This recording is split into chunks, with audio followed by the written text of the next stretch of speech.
Hey everyone, welcome back. And I'm thrilled to welcome the uber talented and very, very nice Melinda Livsey on. How are you, Melinda? I'm doing great. Thanks, Tom. It's great to have you on. Thank you so much for being part of this. I'm so excited for your session. What are you going to be sharing with the community? I will be sharing about the fundamentals of brand design. So everything that you need to know, really the basics. If you get these down, then it will help you create any brand identity going forward.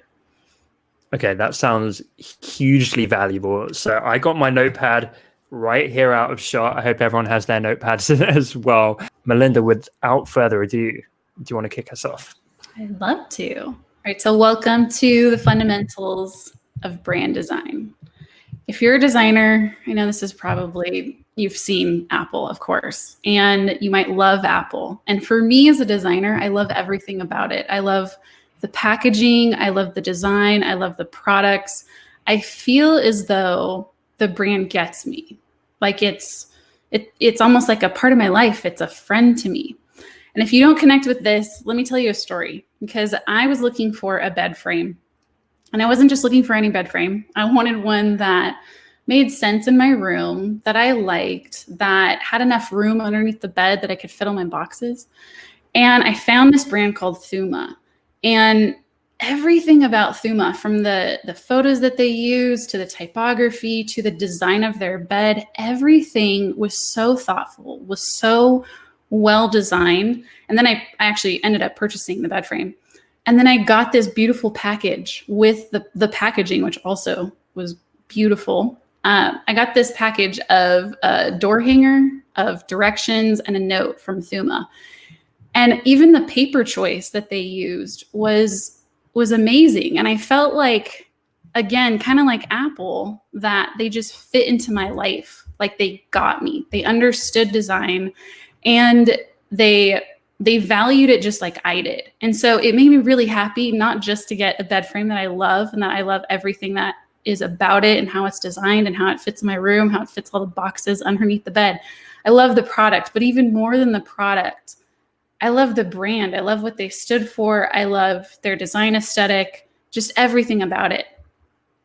And when I first started as a graphic designer, I was working on either just logos or all of the design collateral for a business. So I never got to do what I loved, what Thuma's doing, that whole brand experience, that look and feel. I never got that. I never got to do that. And I didn't really know how. And so I just remember wanting more. I wanted to work on more, but I didn't want just more print material, more business cards, or more logos. Like I wanted to create this system for businesses so that I can help people have that same experience with a brand, similar to how I had that experience with Thuma and how I have that experience with Apple.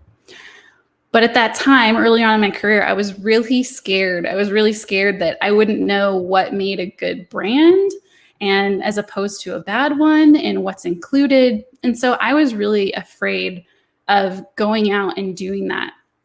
And I felt like if I were to, being that I was working on so many logos and I was working on all this just normal graphic design, marketing and print material, that I would be looked at as a fraud because I really didn't know what I was doing. So if you relate to anything that I just said, then this is the talk for you.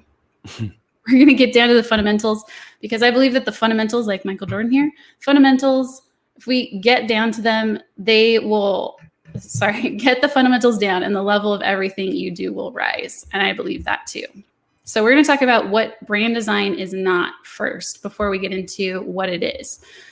So when I first started out, I thought that a logo and a color palette, that's the brand design. And if I gave that to the client, that there you go, that's all that they need.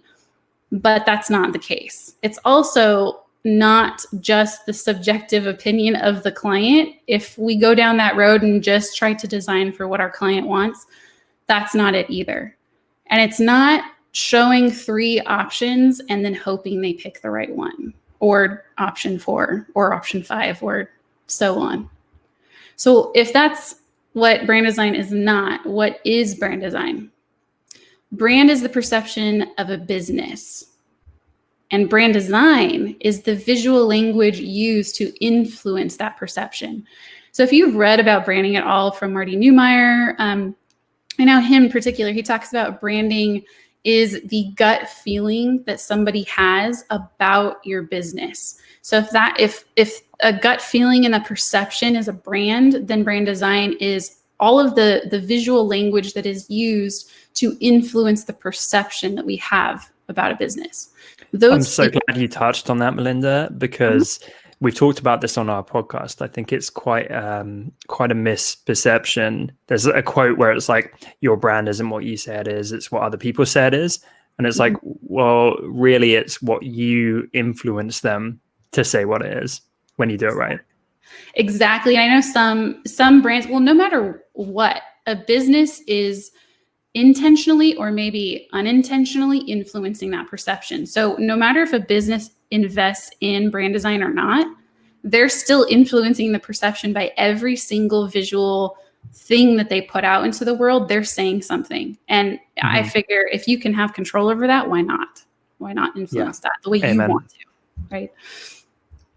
And those things that we can use, that language might involve, and this is getting really into the weeds, and we're going to pull out into a bigger picture view in a minute, but it might include a primary logo, some sub logos or secondary logos, typography, imagery, patterns, colors, icons, illustrations, textures. Those are all the ones I could think of at the moment, but there might be more beyond this. Brand design is the visual alphabet for the language the business talks. So if you don't talk that's a cool quote. Thank you. I appreciate that. If you don't talk the language of your customer, they're not going to connect. So if Thuma did not talk my visual language, I would not have purchased that bed frame. If Apple did not talk my visual language, it would not connect with me. So what we want to do is we want to create brands for a super fan, for the person that's going to tell all of their friends. So for me, Thuma, I'm their super fan. I love everything about them. I think they speak my language. And that's the types of brands that we want to create when we're thinking about brand identity. We want to do this. We want to create for this super fan that's going to tell all of their friends because they feel like that brand is speaking to them, straight to them. So how I like to think of it, if you've been to Chipotle or any place like it, they have all of these ingredients that you can pick from to make your burrito, your salad, your tacos, quesadillas, all of it. But they're picking from this list of ingredients. And how I like to think of brand identity is very similar. You get to decide as the designer, what is the logo? What's the typography? What's the imagery, the pattern, the color, and then how much of each of those ingredients should be used to create a final design.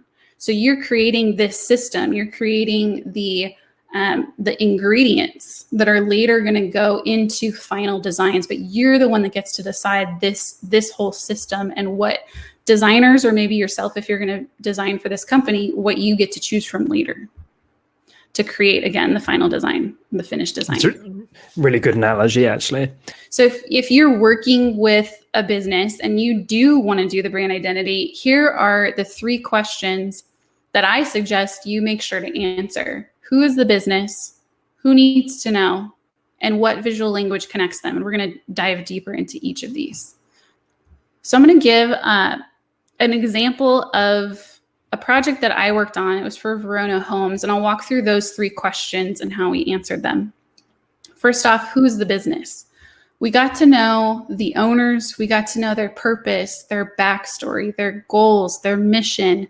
What kind of change do they want to create in the world? What do they envision their business to be like? What do they want to do? How do they want to spend their day? We got to know them really, really well.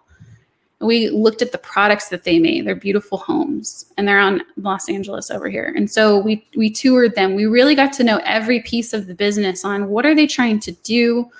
Where are they trying to do this? Again, what's their purpose? That's such a huge thing to find out. And then we just looked at, okay, what are the products that you're creating? But then we needed to outline who needs to know. So yes, we know who the business is, we know what the products are and what they want to do.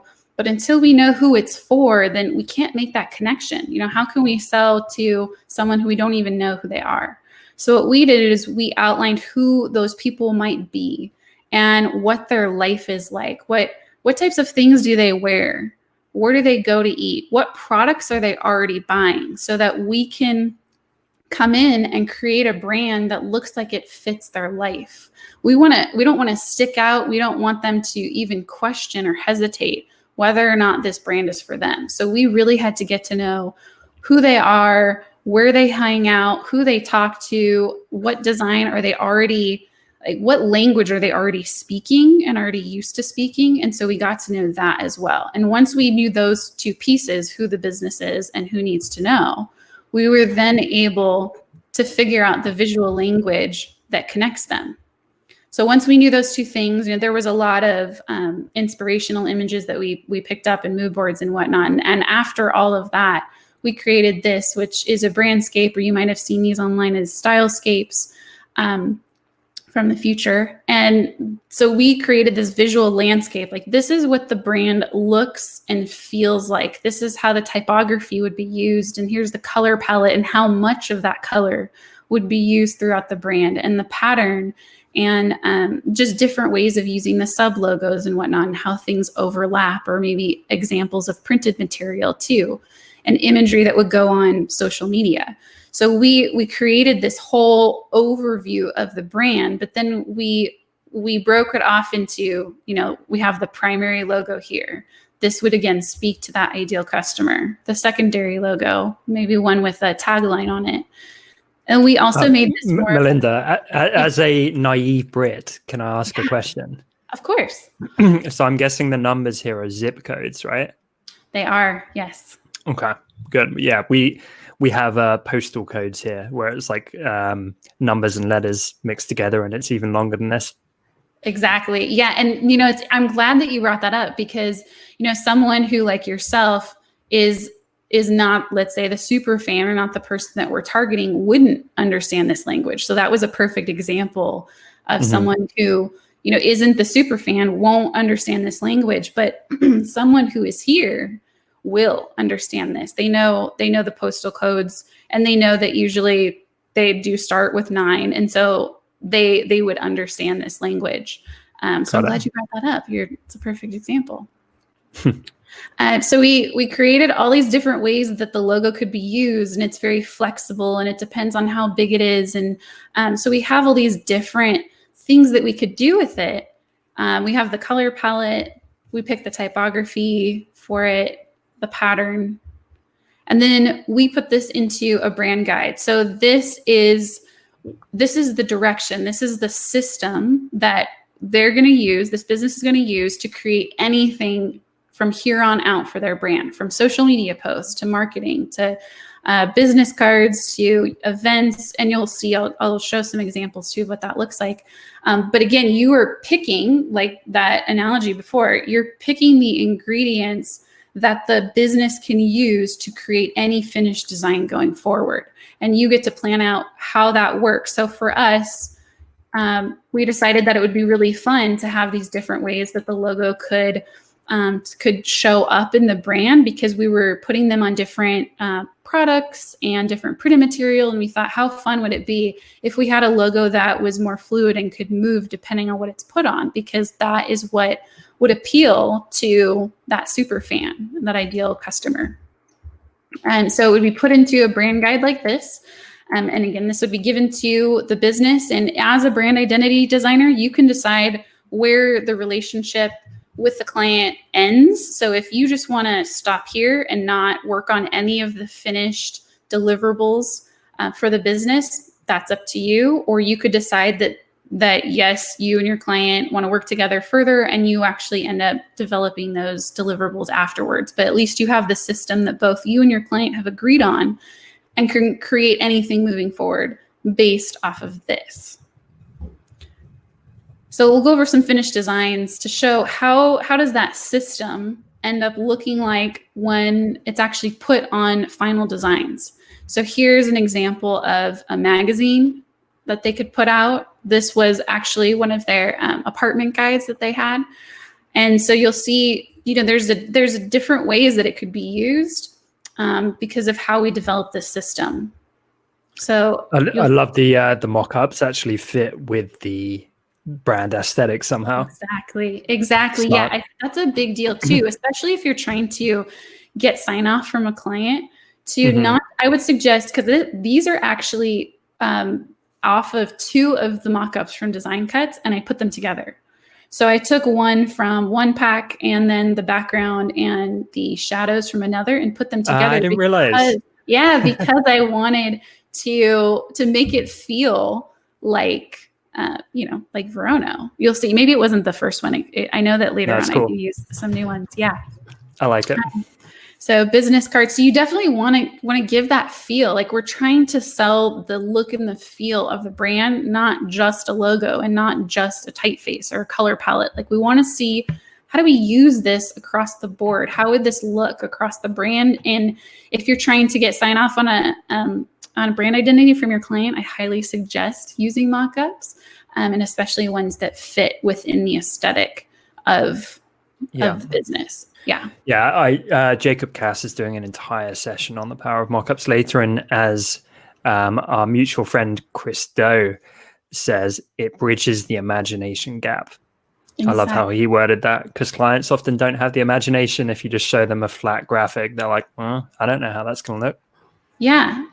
And that makes so much sense, because it's just like in having a conversation. If we don't understand how someone's defining something, it's very hard to have a conversation if I define something one way and you define it another. So we need to get on the same page with our clients. And this is such a good way to do it and show them. Because if I were to only show them just the logo on a page and just the color palette on a page and the pattern and the typography, how are they supposed to know what that's going to look like when it's used? So yes, I completely agree with you on that. And then just to show some that are not in mock-ups, this was actually done for an event for Verona Homes. They had a groundbreaking for their homes, and how they used the identity to create the marketing material for it, the banners. And then during our time of getting to know the business, so I run strategy sessions to get to know the business, we realized that it would be really fun to have a local artist come in to do the outer facades, or the barricades outside of the homes when they're building them. And so that's what they did. They brought in a local artist. They had a community event, but you'll see they used the brand identity. And then we brought in an artist that fits within, again, the aesthetic of the business. So your agency actually sourced the artist for that?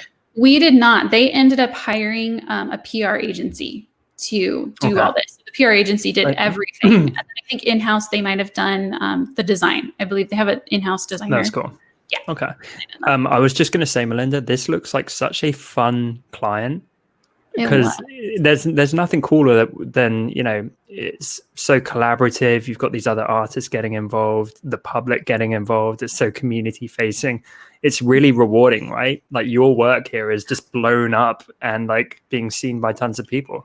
Yes, this was so exciting. And I think that's what is so exciting for me to work on brand identity, is that, and which I actually don't even work on brand identity that much anymore, but doing the entire experience of the brand. So even though I didn't implement the deliverables here, I had a say in what they were going to use. It's almost like deciding what the tools are in your sandbox that you're going to use to play with. And I got to help the company decide on those things ahead of time, and then see it come to life like this. It was amazing, because I didn't have to go through all of that project management and hiring the artist or anything. Like, they all did that, the PR agency, but they used the ingredients that I came up with.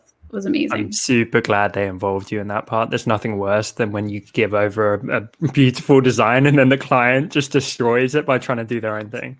Yeah, I'm so glad that didn't happen here. And then they use, you'll see they created pins, they embroidered their towels with the logo as well. And then they created t-shirts. So all this was based off of that identity system, because they knew. And the cool part is they do have an in-house designer, and they were able to take that direction for me at the beginning and then implement all this. And and they didn't, screw it up or anything. Like, it looks amazing seeing everything that's come to life since then. So just a recap of things that might be in that, but just doesn't mean that you have to include all of these things. Again, you're deciding which of these things are going to go into the brand identity that makes sense, that's going to connect with the super fan. So it might not be all of these things. It might be these things. One might be used more so. So like MailChimp uses illustrations. They're very illustration heavy, and the very color heavy too.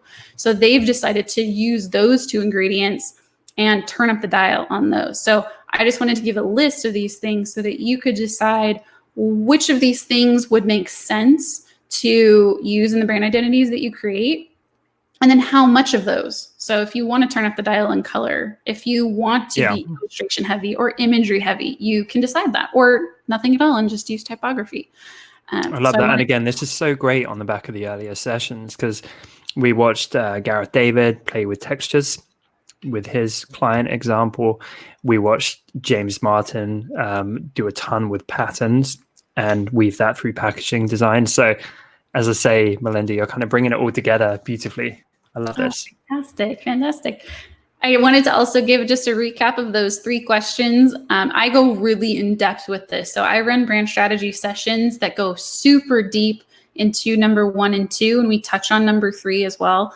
But we go really deep where we're meeting with the client for 1 to 2 days, full days with all of the decision makers, because we want to make sure that we get all the information we need from them, because I find that just giving clients a questionnaire does not get all of that juicy, treasure that you get when you're having a conversation. But as an overview, though, I highly suggest that you answer these 3 questions when you're creating brand identity. So that's it for my sesh. That was so good. Everyone, please give it up for Melinda. Melinda, thank you for joining us. We would love to have you back in the future. And I enjoyed geeking out with you as well. I always the presentation. It's always a joy to talk to you, Tom. Thanks everybody for joining in. Sounds good. Yeah, thank you so much. So great to see you, and thank you again. Appreciate everything. All right. Thanks, Tom. Bye. Cheers. Bye.